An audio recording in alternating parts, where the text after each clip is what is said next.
میرے گھر کے کسی فرد نے آج تک اس میں قیام نہیں کیا، کوئی کبھی ادھر گیا بھی نہ ہوگا۔ فیاض نے کہا، بھائی کیوں نہیں؟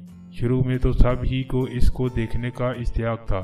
ظاہر ہے کہ وہ ایک حیرت انگیز طریقے سے ہماری ملکیت میں آئی تھی۔ ایاز صاحب کے جنازے پر نور کی بارش ہوئی تھی۔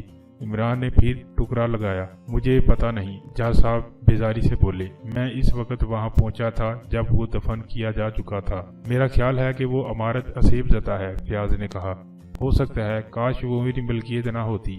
کیا اب آپ لوگ مجھے اجازت دیں گے؟ معاف کیجیے گا، فیاض اٹھتا ہوا بولا، آپ کو بہت تکلیف دی، مگر معاملہ ہی ایسا ہے۔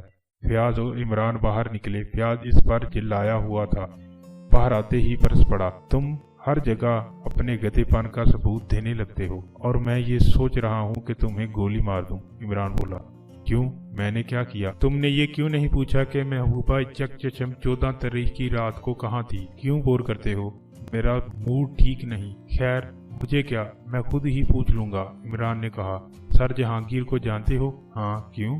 وہ میرا رقیب ہے۔ ہوگا، میں کیا کروں؟ کسی طرح پتہ لگاؤ کہ وہ آج کل کہاں ہے۔ میرا وقت برباد نہ کرو۔ فیاض جنجلا گیا، تب پھر تم بھی وہی جاؤ جہاں شیطان قیامت کے دن جائے گا، عمران نے کہا، اور لمبے لمبے ڈھک ورتا ہوا جج صاحب کے گیراج کی طرف چلا گیا۔ یہاں سے رابعہ باہر جانے کے لیے کار نکال رہی تھی۔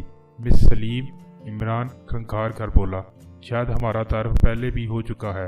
اوہ جی ہاں جی ہاں، رابعہ جلدی سے بولی، کیا آپ مجھے لفٹ دینا پسند کریں گی؟ شوق سے، آئیے۔ رابعہ خود ڈرائیو کر رہی تھی۔ عمران شکریہ ادا کر کے اس کے برابر بیٹھ گیا۔ کہاں اتریے گا؟